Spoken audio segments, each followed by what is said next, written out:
Well, you asked for it. Not one, but two nail-biting last-over thrillers from the PSL back to back.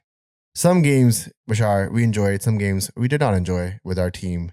Losing 3 straight losses for Islamabad and a monumental loss for Lahore Qalandars today. We're going to go game by game. First game with Islamabad United. Second game with Lahore Qalandars and Karachi Kings. And we're going to break it down for you guys today. With me, as always, my brother, my co-host, Bashar Sayed. The second time where Islamabad has lost and we haven't done a podcast the next day, which is fueling the agenda that Islamabad is backing this podcast. This is the Islamabad United agenda. Bashar, if Islamabad was backing this podcast, we'd be in Islamabad right now. You know Well, that, right? that's part of the whole agenda where because we're here, we can cover the entire PSL, Oh, okay. favor the Islamabad team. I mean, it was working for the first 5 games, and something happened. A switch went off, and now they've lost 3 on the trot. Once table toppers are now finding themselves somewhere in the middle and a bit agitated with even their captain out and about from this tournament. Maybe. We don't know that. I read a tweet that said that ever since Mike Hesson has been Potentially. picked as Pakistan's next head coach, the Islamabad team has started to perform like the Pakistan team. What are you going to do? What are you going to do? And this was the first match where we got to potentially see the Mike Hesson and Salman Al-Yaga combination of coach and captain. Because Shadab Khan was out with a groin injury, Salman Al-Yaga came out as the Islamabad captain, one of the most intelligent minds in Pakistan cricket, as quoted by Rehan Al-Haq on the Cricket podcast. I mean, I think the game that they lost was theirs to win. Like that game in no particular order did who were the opponents again? It was theirs to lose, and then Quetta, they yes. made it into a game to win. To win, and then they lost from there. Yes. So the Hesson Aga partnership, I don't hate it.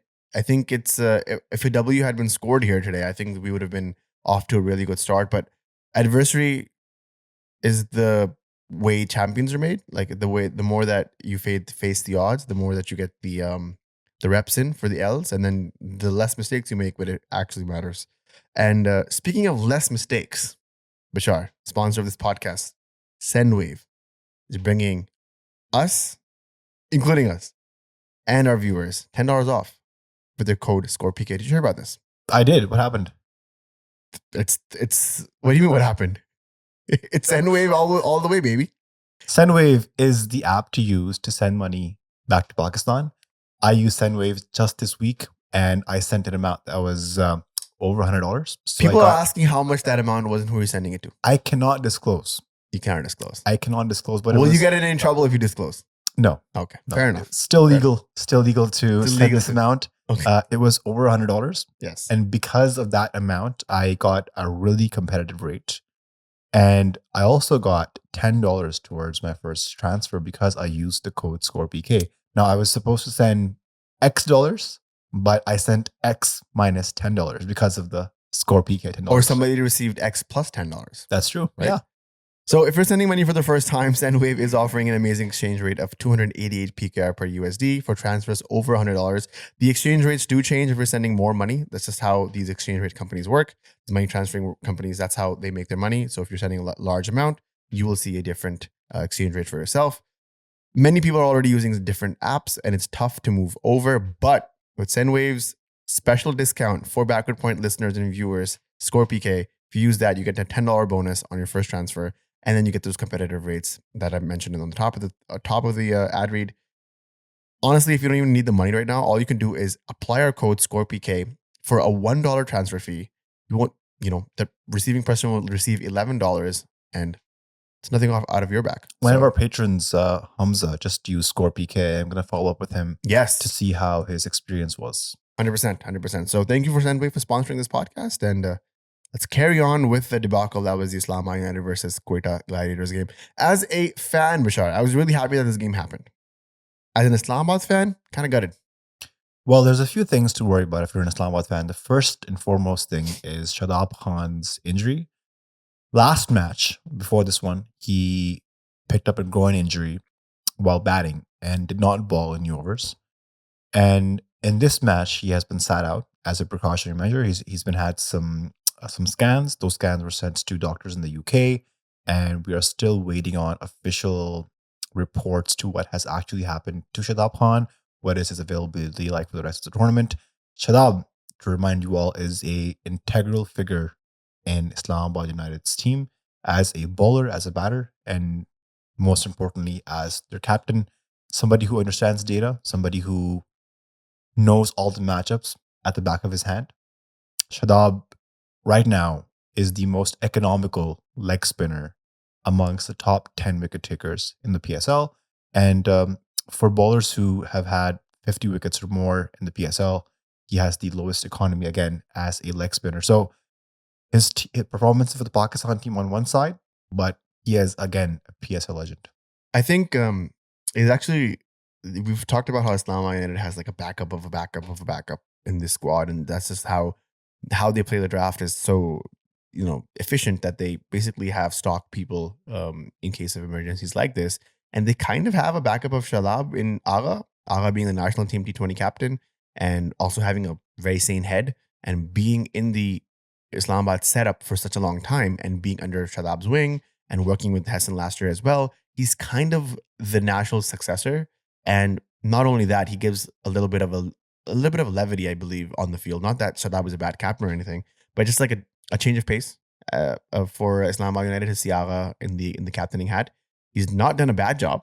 He's done a pretty decent job. And like I said in the top, if this was a W, we would be talking about this game completely differently. But it got down to the wire. Azam and Imad also dropped 6 changes in this game. Dropped or rested? What's going on here? Is anyone ever dropped in Islamabad United? That's the question. Well, with so many back-to-back matches in this Lahore heat, you could imagine that they could be doing a good rotation policy. Like you mentioned. I have a question. I'm a little bit doubtful about the whole rotation policy of it all. Does a team who rotates as much as Islamabad United rotate their team so much that they don't have a core anymore? Right? Who are there to go? Like, what is the to-go 11? I don't know. Naseem's there. Okay. Naseem has also been sat out for a couple of games already. Rotation policy. Okay, fair enough. Naseem is there. Holder is there, I believe. Agha is there when fit. Shadab is there when fit. Imad when fit. Sahibzada Farhan when fit. Correct? I think Imad's batting has been quite disappointing this entire season. 2 off 10 balls in the last game that he batted in, and just like hasn't looked comfortable at the crease.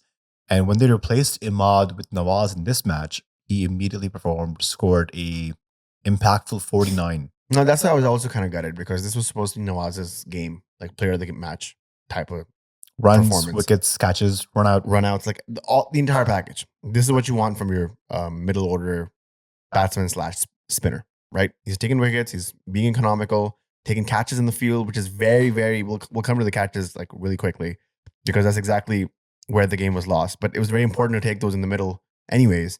Nawaz, a gun fielder, he's been part of the circuit for a while. Kind of like he was bought quite cheaply for Islamabad United. For somebody who was platinum pick last season, he went unsold until the silver category. And Mohammad Nawaz is not silver material. I think he's played. And you would know that. You would know that too, actually. You would know that better than I do. I know it a lot better. For a person who's played a World Cup final, who's played India multiple times, who has actually scored match-winning knocks against India, who's played a semi-final, who's played a World Cup, ODI World Cup, silver is probably too low for him. Like, this is why I'm also dubious about the way that the PSL just ranks their players. Like, Muhammad Ali Daisy is diamond, but Mohammad Nawaz is silver. I don't know about that. I think you're mixing international performances with the PSL performances. I'm just saying performance, full stop. Well, you have to divide them. Why? Because if you look international not tougher than if you PSL? Look at Shadab's international performances, he's probably like silver. But Shadab in the PSL is platinum. Similarly, Fahim internationally is probably silver, but Fahim in the PSL is platinum. So you have to differentiate between international and T20s. But is an international a higher level of cricket? More dense, tougher? Some would say, yeah, but I think some would say, everybody would say. You saying that PSL is harder than the international cricket circuit? I think, again, you're judging by the wrong metrics. Usama Mir is a platinum player in the PSL, but he's not in the Pakistan team. So is he not a platinum level player? He's oversold, yes. 100%. Well, he was one of the highest wicket takers. I think he was the highest wicket taker last season. He was the highest. Yes, him and Daisy were probably, I think, the highest wicket takers. Right. But it doesn't. Usman Khan has 3 centuries or 2 centuries in the last PSL. He's a Right. bust. Well, he's not a bust in the PSL. Okay, I so think for Multan, he still has a lot of runs. For someone to be considered, he's not consistent. Well, Azam Azam is a diamond player, is he? 8.3 average international. Azam is not a diamond player, is he? He's in the diamond or in the PSL. Oversold, definitely. Like in terms of where Mohammad Nawaz is. You said Azam should be platinum in the last episode where we talked about if there were 2 more teams, you would be like Azam could probably be platinum. That's how bad the pool is. Yes. Again, this is my indictment on what sort of player pool we have in the PSL in general. It's an indictment to that. It's not. It's a judgment to what kind of players we're actually ranking high and what kind of players we're actually letting simmer in the bottom. I just don't think internationals and T20 should be mixed because you could be confusing. Okay, I just think the international is the highest level of cricket being played, and if you're not being judged on that, then what are you being judged on? PSL performances? Well, yes. Then you can't. None of these players have gone back to back in their performances. That's how inconsistent they are. Osama Mir getting whipped every now and then. I don't even think he's in the top 10 wicket takers of this season. Daisy, I think he's gotten like 3 games or 4 games from Zalmi. Usman Khan, who was like the second highest run scorer last season, nowhere to be seen. Everyone's form is temporary. Come on. It comes and goes. You can't be consistent all the time. Well, okay. But your categories are picked based on your performances from the year before. Okay, fair enough. That's still being said that it was Nawaz's game, and I was really hoping that he was going to get the player of the match, but Islamabad United did not want to win this. Like no matter how you look at this was a game that Islamabad lost and Quetta didn't win. Firstly, I think Islamabad underscored. At one point, they were 66 for 1 at the end of the 8th over. And then they had a massive collapse again for the second match in a row where they lost 5 wickets for 25 runs in 5 overs. Yeah.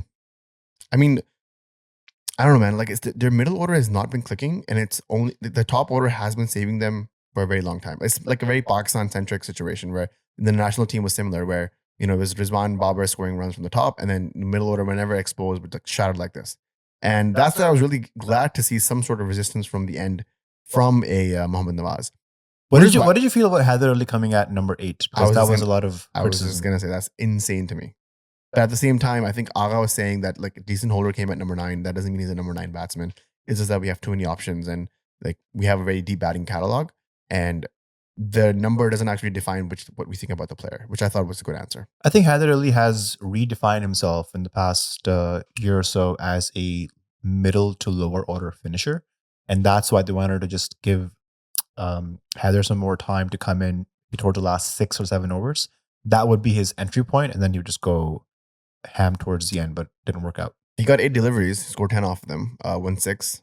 So he wasn't really like that 1-6, yes. But apart from that, then he wasn't really connecting as well as he would have wanted. And it shows because he didn't really make an impact. Like nobody stood there with Mohammad Nawaz much near the end. So I think they were like around 20 runs short. Yeah. Just because of how they were going at one point, 66 for 1 at the end of the 8th over. Like that, you have a good platform to go like 170, 180 at least. But they made a match out of this, man. Yeah. Even like with 158, they made it 158 on the board. They made it competitive, and that's what I respect about Islamabad United. What I don't respect about Islamabad United is how bad they didn't want to win. Yeah, and I think we should talk about that last over because I think they pulled the game back really well near the end. I think we were discussing the fact that the last over might actually be given to Kyle Mayers. I did not have Mohammad Shahzad on the radar to bowl the last over just because we talked about this quite briefly, but Islamabad United underexposing their emerging players. It's coming to bite them now. Mohammad Shahzad was given an over finally, and it was the last over of the match, 15 to defend. Lots of pressure on the emerging guy, and he was bowling to a fellow emerging player in Hassan Nawaz. Yeah, I think... I mean, we've been critical of Islamabad United here, so has the entire social media, and the discourse around this is that Islamabad United just do not give their emerging players the light that they actually need to succeed, and which is quite contrary to what Islamabad United used to be with, I think we mentioned this on this podcast, with the emerging players that they used to have and that went on to play Pakistan. Rahman Reis, one of them. Shadab Khan, one of them. Who else was there? Hussain Talat, Rahman Yeah, Reis, Asif exactly. Ali. Thank you. And then they've certainly shifted from that mindset. Maybe they've gone for more of a killer instinct where they just like want to win.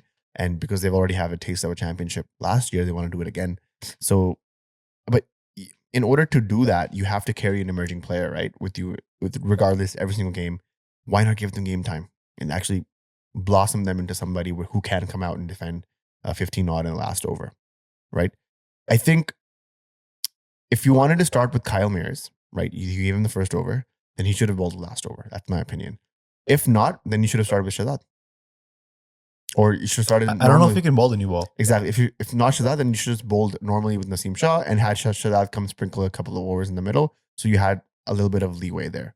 I don't understand giving Shahzad randomly the last over. They did this with, not them. I think Peshawar did this with Hussain Talat in one of the games where he didn't bowl the entire game and just gave him the last over to defend 8 or 10 and he got whipped. 2 fours.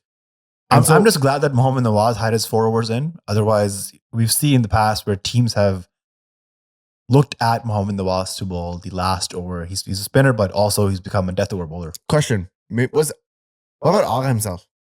No, bad. I think, so if Mohammad Shahzad had taken any of the catches, okay, well, fair enough. This would have been a very different conversation. We would have been here saying, oh my God, such a great decision. No, I think I still would have been critical. You don't throw an emerging player at the end of the game like that and give him 6 balls to defend 16. Even though 16 is quite a lot of runs, I still think it's too much pressure. Even if the reason he didn't cast that first delivery was because of pressure.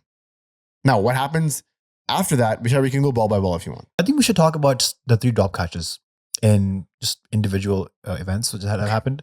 The first one goes up and it goes sort of towards third man, backward point area. And Kyle Mears is coming from there. The keeper is going towards the ball.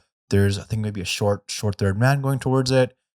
But of all the people, Mohammad Shahzad thinks that he's the best person to take the catch.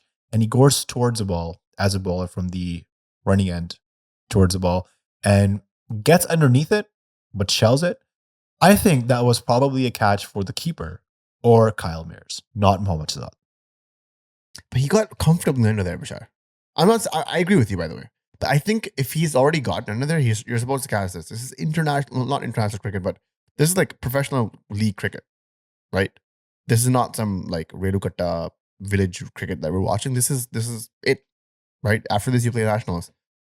And I agree with you. Whenever the ball skies that high and the keeper is anywhere near it, you let the keeper do his work. He has the gloves. He can catch better than you can. It sticks better in the gloves, whatever the case may be. There's more surface area for the ball to drop into. If you are under the ball like he was, you have to catch it as well. Like there's no ifs, ands, or buts. I agree with you. The call should have been the keeper's. He should have been the one underneath it. Done and dusted. This game probably ends there. But because of that, we get another ball. What happens? Second delivery. Second delivery goes towards short third man. Yeah. And it's Salman Rashad who shells it again. That was just his catch. Because it went flat, you can't argue that it was the keeper's catch or it was Shahzad's catch. It was specifically Salman Rashad's catch. Tougher catch. Was going pretty fast. He got both hands to it. Should have caught that. Again, at this level, you have to take those chances. Third ball goes for a 6, if I remember properly.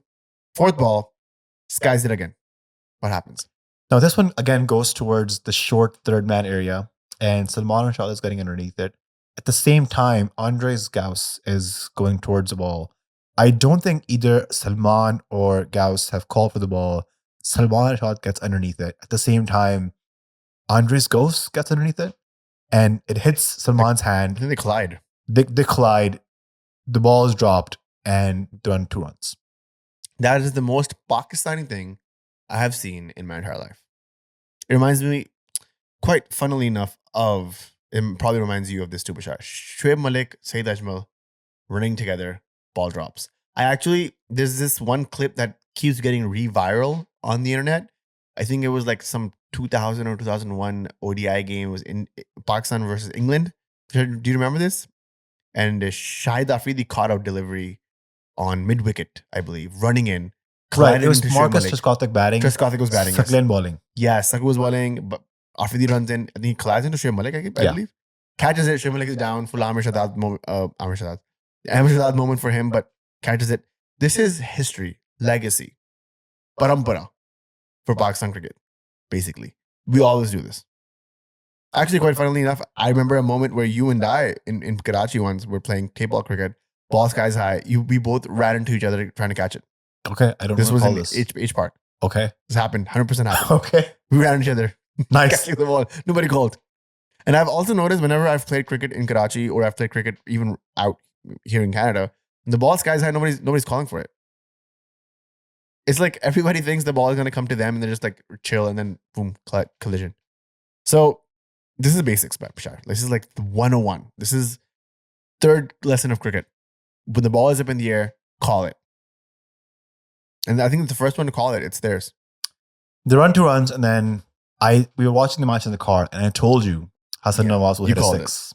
And he hits a 6, wins the match, and I have never seen Viv Richards so tense in my entire life. This is a guy who faced some of the most fierce fast bowling in the history of cricket without wearing a helmet while chewing a gum. And this guy was in the Quetta dugout, and it seemed like he had aged 50 years. I tweeted from Backward Point's Twitter account, I said, the PSL might actually kill Viv Richards. Man's old, man. He's in his late 70s. It's tough out there. Games are getting heated and catches are being dropped left, right, and center. And then suddenly you're in a position like this where if things go south, you might actually drop dead. Agha in the post match was absolutely furious. Why wouldn't he be? Okay, look. I don't want to jump the gun, but remind me of this situation, of this conversation, because there's been a lot of discourse about Shaheen's post match. And I want to bring people back to this post match right here, the one that Agha just gave. So Agha said that when you drop 3 catches at this level, you can't win any matches. Don't expect to win. Regardless of how many runs you have on board. You think he was pissed? I think he was pissed, but at the same time, he was able to articulate himself in a very calm manner. You think he was calm? I think he was pissed, but he was able to get his point across quite easily by mentioning that when you drop catches, you can't win matches.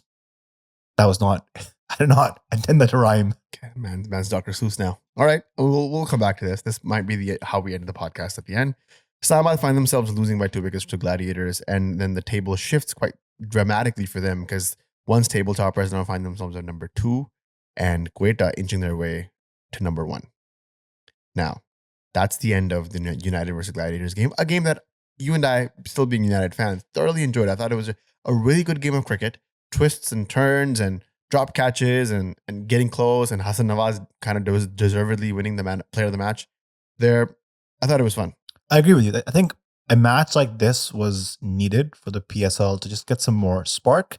And something that's giving this podcast a spark is Yashi Sports. How does he do it? How does he do it, guys? Yashi Sports, if I may remind you, is Canada's home of cricket. They are the go-to place if you're North America to buy your cricket equipment. Guys, we are in the first week of May. I have my first cricket match on Tuesday evening. Wish me luck. But in that match, I will bring out my Yashi Sports sponsored branded thigh pads. I know if you're playing, you'll be wearing your Yashi Sports sponsored shoes.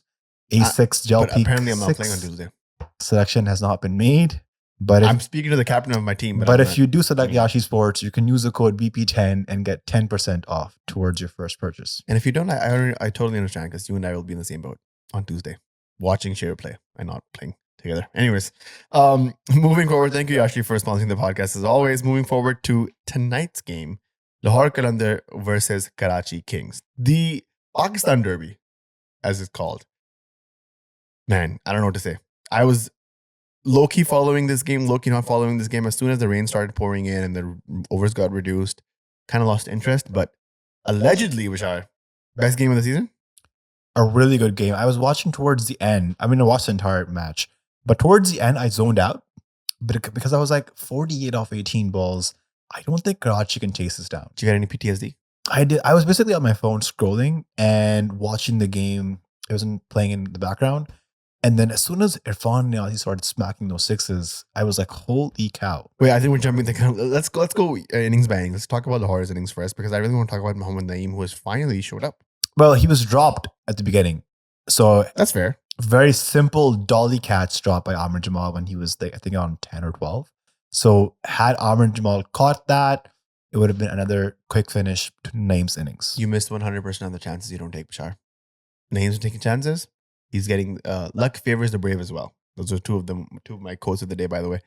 Luck favors the brave. Naeem is aggressive. He's attacking. One thing you gotta give the Lahore Qalandars management props for is that this guy is still playing.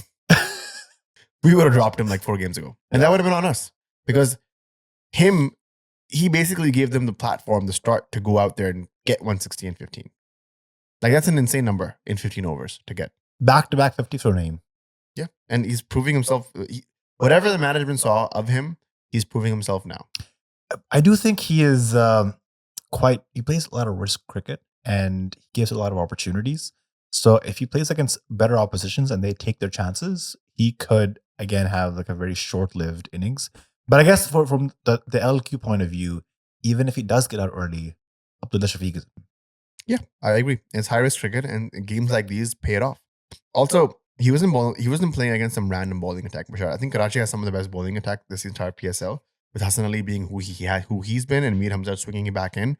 I think him attacking these two bowlers, props. Yeah, you have to give it to him. It was clean hitting, man. But I will say, Lahore's lower middle order just flopped. Combined, aside from their top three, the rest of their batters scored 18 runs off 17 balls. So they weren't able to get that flurry towards the end to get to a more competitive total. Now I say more competitive because it rained in Lahore. The ball's wet, the field's wet. Maybe there's dew, and it just gets easier to bat. So 160, what did they score? 160 exactly. Yeah. That's what they scored. Maybe like 10 runs short. I don't know. Can I ask you something? Where's your Australian pitch? I'm sorry? Your Australian soil. Where is it? Is this the Australian clay? I mean, it's Lahore, isn't it? They're playing in... but they have multiple strips. I'm not sure when they play on which pitch. That's what I'm asking you. Is this your Australian clay or soil? Or is I can't confirm or deny. This is local soil. I can't confirm. I don't know. Nobody knows. We do have... I think we should sneak peek this. We do have Pakistan's pitch curator, Tony Hemming, lined up for a podcast. Nothing's confirmed yet. Both parties have said yes. We haven't decided a date, maybe post PSL. There's so many questions I'm going to ask about how pitch curation is done and the pitch science and soil science and all that. It's going to be the nerdiest podcast we've ever done. I think the nerdiest podcast right now that we've ever done is when we had UZ, CEO, on the podcast, and we talked about bat willow and the thickness and the blade and all that. I thought that was pretty nerdy. But this is going to get like even nerdier. But like this is one of those things where it's like, how is that one game 150 and 20 is like tough to chase, and then the same like within 24 hours 15 overs 160. Like that's insane. There has to be a difference in clay there, something. That podcast, just 3 men talking about dirt, mud, soil. Riveting. It's gonna be riveting. Turf. 160 for 8 in 15. I thought the game was done there, honestly. And Karachi Kings comes out guns a-blazing. Tim Seifert catches one on the thigh from Shaheen Afridi. In all fairness, Tim Seifert was outside of his crease. Tim Seifert wanted to kick Shaheen's head in with the bat. You know that, right? When he turned over. Did you see that? I heard about that. That hurts, man. And Shaheen throws it like a mofo. Like he throws it so hard. You know it. And yeah, that must hurt in the morning. For sure. We got to find out. How are you going to find out? Tim Seifert's probably icing it. Warner came in attacking, Seifert attacking. I just don't know what Jim Vince was doing. Jim Vince coming out 13 runs off 12 when you're chasing 10 and over. I don't know. With the start that they got in the beginning, I thought they should have like ran through this. And they were basically like 57 when Tim Seifert went out in 4.4 overs, Bashar. And then Vince just came in and slowed it up a little bit for them. That's where I feel like they felt the pressure, even though because they didn't know that Irfan Khan Niazi's like 48 off 21 is coming. This could have been game over right there. Yeah, just how James Vince and Saad Beg were playing, I just thought the run rate kept climbing and they may not be able to catch up. Because, I mean, Haris Rove, Shaheen Afridi, we consider them to be really good death over bowlers. Yeah. They're international level bowlers. They're platinum picks for Lahore. So you count on those guys to come in and seal the deal towards the end, especially with how they bowled in the first spell. I'm not sure if you noticed, but Shaheen Afridi now has developed an in-swinger to a lefty. Is it effective though? I think he's taking inspiration from Mohammad Amir because Amir had sort of gotten Warner out with the in-swinger and Shaheen also nipping it back. I mean, Amir, again, Amir is one of those bowlers now that just uses their head when they bowl. That's why he's so effective. Like he plans everything out. He has the pitch mapped up like in the behind of behind his eyelids. Like he just closes his eyes, he knows what he wants to do. Boom, execution. If Shaheen wants to be one of the greats, he has to have that kind of lethal mindset. Control. I think Amir is a master of the cricket ball, and he can swing it both ways at will, at high pace, with accuracy. I think that's where Shaheen is lacking a bit. Once he can nail the accuracy, he can be a lot better. I think we've been critical of Shaheen being one-dimensional, of just having that in-swinging Yorker to the righty, the first over, which in all fairness has worked for him. I think he has the most first over wickets in the PSL, 23, I believe. So it's been working, but I would love to see him develop the outswinger, just set batsmen up and bowl more lethal deliveries. When Irfan Khan Niazi came to bat, the Kings were 75 for 3 in 6.5 overs. So in about, 8 overs, they needed another 75, so 80 odd runs. It was almost 10 and over when he came. Things got tough, and suddenly he finds himself chasing 48 off the last 3. Now, 48 off 18 is an immediate PTSD if you're a Pakistan cricket fan because of 2022 when Virat Kohli just completely battered Haris Rauf and Shaheen Afridi all over the ground. One of the most iconic Indian batsmen batting innings chasing of all time, I would say. I would put it there. I mean, for God's sake, Star Sports has made 3 documentaries on that one shot. Diwali miracle, right? So it's definitely up in the conversation. And as I'm not really a Qalandars fan or a Kings fan in this situation. I think that I rate them both equally in terms of my liking of these teams. So I was just in for a good game. And boy, did I get one. Irfan Khan Niazi is one of those guys that I want him to succeed because I really like this kid. I think he's a gun fielder. I'm saying kid like he's younger than me. He's probably older than me. Legally probably younger than me, but this guy does not look like he's 23, which I'm sorry to say. Gun fielder, good attitude, tall guy, will run here, there, everywhere, right? Tall guy, bro. I mean, in the field, in the deep, you need people like him who can maybe swat something in the back. And we have short guys all around. This guy's 6'1". Keep him in the field, right? And with Shaheen, we can't even risk it. We want to keep him inside the circle at this point. But he's also a tall dude. If he can actually get his batting in lock, he can be a really good finisher for Pakistan. A Haider Ali-esque finisher. Haider Ali is a finisher. I mean, he is at right. the PSL level, yes. Yeah, but even if he plays in the Pakistan side, do you think he's going to play in the top 4? I think it should be studied. Haider Ali was a top order player. Now he's in the lower order. Transformed his entire career. Performed really well recently in the Champions Cup as a top order player. So, what are we doing? What is his future? 6, 7, 8. Yeah. 6, 7, 8. So where Irfan Khan Niazi is. And either of them, I appreciate both of them. This was the innings that I want from him to secure himself as that number 6, 7 spot. Over number 13 went for 21 runs. Over 14 went for 20 runs. I think that was it sealed the deal. The way that Irfan Niazi and also Mohammad Nabi helped him on the other end as well. To finish this match when he needed 48 off 18 balls with 3 balls to spare, that is, I think, where Lahore needs to learn. And when Shaheen came out in the press conference post-match with Zainab Abbas. Just a pause on that. Irfan Khan Niazi was 14 off 11. Nice. I mean, and then he finished now off. That is a way to catch up. There we go. That's a catch-up knock. Yeah, because how many? He scored 5 6s after that, Bashar. He scored 30 runs off 5 deliveries in the last 10 deliveries that he played. It felt like everything he's connecting is going for 6. Boom. And that's what you need from your finisher. Please, let's get to the matter at hand where when after Lahore Qalandars lost the game, lost the plot, he had a post-match conference with Zainab. And Zainab asked some very basic questions. Shaheen, where do you think they lost the match? Because 48 off 18. Did he answer her amicably? It should be defendable. And he said, she asked Shaheen, was there pressure? Shaheen cut her off mid-sentence and said no. And then I don't think he cut her off mid-sentence. Bro, you got to watch the interview back. He cut her off mid-sentence. I think if we zoom out a little bit, to talk macroscopically, I think there is an agenda against Shaheen. Just watching it, I felt like Shaheen had a hot head. And, sure, why not? And he wasn't. He's a fast bowler. He wasn't able to articulate himself well when you lost the match. I disagree. And you're coming out in the post-match, and you have to tell the team or the media why you lost the match. And 48 off 18, you can't just say, "Oh, the ball was wet. It's batting conditions." Regardless of whatever conditions it is, 48 off 18 with Shaheen Afridi and Haris Strofe left to ball. That should just close the game off right there and then. It didn't close the game off in 2022 when they were in their prime. It would not close the game off today. The game is never over until the game is over. That's cricket. That's what we've learned. So are we saying that Shaheen and Haris are not good enough to defend 18 and over? No, stop putting words in my mouth. Let me say what I want to say on this case, right?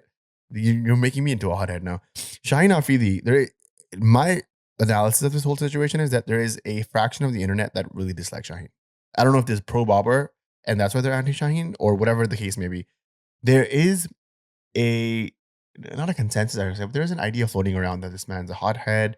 He has attitude problems. He thinks of himself way highly than he actually is, yada, yada, yada. Then the situation comes up where he's not able to defend 48 of the last 18. He's the captain. He's one of the bowlers who gets whipped in this game. So he's furious about that, probably disappointed in himself. He comes out and he talks about, he's asked why they're not able to defend this. And he says, hey, the ground was wet. It rained. The ball was slipping out. It wasn't connected. He's not giving you excuses. He's giving you reasons. Those are two very different things. He says at the end of that same sentence, he says, well, that's not an excuse though. Like we should have still defended this. So he gives an excuse but says it's not an excuse. He gives a reason but says it's not an excuse. The reason is not an excuse? Are you following? No, you're I not. am following. Anyways, moving on. But 48 of 18.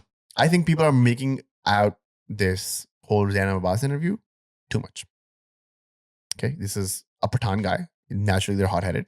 He's going to want to win. He didn't. He gave her to-the-point direct answers. It was quite reminiscent to me, actually. The attitude, the way that the interview was conducted was very similar to the Salman Ali Agha interview. Salman Ali Agha lost. He came out saying that if you drop catches, you can't expect to win matches. Shaheen, on the other hand, came out saying that the ball was wet, the ground is wet, it's easier batting conditions, and that's why we lost. What is the problem? The problem is his attitude? No. Is the problem what he said? The problem is when you can't defend 48 off 18, the onus is on the bowlers. What did you want him to say? He is one of the... I want him to come out saying that I didn't bowl well, Haris Strofe did not bowl well, we did not execute plans, and 48 off 18 should have been defended. He said something similar to that. No, he said the complete opposite. He said, oh, it's easier batting conditions. Let's watch it right now.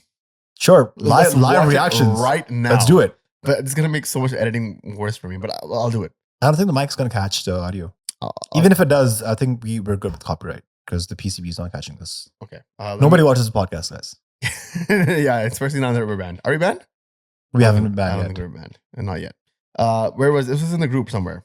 No, it's if you just go on YouTube and you just click on. Okay, match बिल्कुल हाथ में था लाहौर कलंदर्स के wicket भी हासिल हो गई थी लेकिन आखिरी 5 ओवर में बहुत ज्यादा रन्स दे दिए क्या लगता है कहां गलतियां हुई ये पार्ट ऑफ क्रिकेट है जो अच्छे क्रिकेट खेलते हैं वो जीतता है that's fine it's not end of the tournament we are still in the tournament और सेमीफाइनल में इंशाल्लाह मुलाकात होती है इनसे एवरीथिंग इज फाइन बिल्कुल पार्ट ऑफ द गेम तो है लेकिन आपको लगता है कि कुछ डिफरेंट हो सकता था उन लास्ट 5 ओवर्स में क्या कैसी रीडिंग थी आपकी पिच की और कंडीशंस की नहीं देखिए इस पे दूसरा मैच था और जाहिर सी बात है दूसरी बैटिंग इस पे आसान नहीं होती लेकिन जब बारिश हुई उसके बाद बॉल काफी गीला हो गया और इजी एक्सक्यूज नहीं है बट बॉल अच्छा आ रहा था बैट पे So he said there is no excuse at the same time the ball was coming better on the bat. Isn't that an excuse? He's giving you justifications on what happened in the ground. Justification, man. reasoning. She pushed him twice. It's the same thing as an excuse. I think everybody. Let's continue watching this. This is BS. ये बताएं कि pressure एक obviously इतना full house है यहाँ पे do you think pressure भी एक फैक्टर है जब आप आखिरी नहीं है She's still in the middle of the question and she's like no. It was she firstly the etiquette of conversation let Shaheen all due respect to Zainab Abbas I think she rambles on a little bit firstly and he knew where this question was going. He was like no it's not before at least let her finish the question. Okay, it's very Kanye. I'm gonna let you finish but Beyonce had the best music video of all time. That's what he's trying to say or he's saying no. अच्छा चलें ये तो अच्छी बात है कि pressure नहीं हो रहा बट ओवरऑल देखा जाए तो नईम की बहुत अच्छी बैटिंग थी लाहौर कलंदर्स के लिए बड़ा बैक किया है कलंदर्स ने उनको और आज उन्होंने बड़ी अच्छी परफॉर्मेंस दी. Let her finish. Special player है, उसने काफ़ी मेहनत की और जो पीटीपी के थ्रू आया है उसने उधर परफॉर्मेंस की. आई नो टफ होता है, पहले कुछ इनिंग्स में उसके वैसे रन नहीं हुए, बट इन द एंड दो उसके 50s उसने काफ़ी अच्छा बैक किया है अपने आप को और उसने रन किए हैं और वो हमारे लिए आगे वाले मैचेस में क्रुशियल होगा. आखिरी ओवर्स में क्या डिस्कशन हो रही थी? ऑब्वियसली आपकी बॉलर से भी मुलाकात हो रही थी, क्या आपस में मैसेजेस एक्सचेंज हो रहे थे? कुछ खास Again. So the question is, Shaheen, what are you talking to with your bowlers in the last few overs? And it's like nothing. He doesn't want to confide. It's sort of like man. when you text an old friend, you're like, "Hey, bro, what's up?" And he says, "NM, you." Bro, we go way back. I don't think Shaheen wants to go into what Let's was going rewatch on. this. Let's rewatch This is this. not. No, I don't want to rewatch because आखिरी overs में क्या discussion हो रही थी? Obviously आपकी bowler से भी मुलाकात हुई थी, क्या आपस में मैसेजेस एक्सचेंज हो रहे थे? कुछ खास नहीं. That's 3 words. She had an entire question. Bro responds with 3 words. Not even really dodging the question, actually. bro, what are we doing here? Why are we overanalyzing a post Shaheen Afridi interview? Like, this is so dumb on so many different levels. Like, this, like, content-wise speaking. Firstly, secondly, everything I heard from here, I have no problems. Shaheen dodges Zainab Abbas. Nazar dodges Bashar. That's what I sense here. I just feel like this is if you're ridiculous. captaining a franchise like Lahore Qalandars in the PSL, one of the biggest leagues in the world, you should be able to come out and post-match and articulate reasons why you actually lost the match. And conceding 48 off 15 balls to lose the match with 3 balls to spare, I think is despicable. And I think Shaheen as captain, as bowler, needs to come out and take responsibility. I can agree with that. I still don't think there's any problem with this post-match interview. I think there was a heat of the moment. They literally take the interview 5 minutes after the game is finished. He must still be in his emotions. There's still a team meeting to attend. He's gathering So his he thoughts. can't control his emotions. No, he's still in his... What do you mean he controlled his emotions? He didn't whip the microphone at Zainab Abbas' head. What are you... Why is everybody talking about... Through his words, he did. Choke slam Zainab Abbas. What's happening on the internet? All he did was be straightforward, a bit blunt, I would say, aggressive, sure, but he was not rude, and he was not like Cutting her flippant. off mid-sentence is not rude. We can go in circles. That's my opinion on this. I think this is people are making it out way more than it ought to be. I think it was just a moment where a superstar is upset with himself and his team, and it shows. And he was not able to control his emotions. Thank you for... NBA players many times post matches give one word answers. Do you think Kobe was pissed off when the reporter asked him, "Hey Kobe, why aren't you smiling, man? Aren't you like 2-0 up?" And he's like, "What's the smile about? Job finished? Job not finished." And everybody's like, "Yo, Kobe's mean. Kobe's mean to the journalist." What are we talking about here? What's going on? Where's the mama mentality, guys? This is such BS, man. End the podcast, Michelle. I'm furious. Practice. We talk about practice. This is exactly that. But practice is iconic, but this is like a non-issue that people are like trying to stir up. This Shaheen's post-match? Shaheen's post-match. Yeah, it's insane. Are It's we insane. actually talking about Shaheen's post-match? Absolutely wild. Thank you very much, Sendwave, for sponsoring this podcast. Guys, you can use Score PK on Sendwave and get $10 off of your purchase.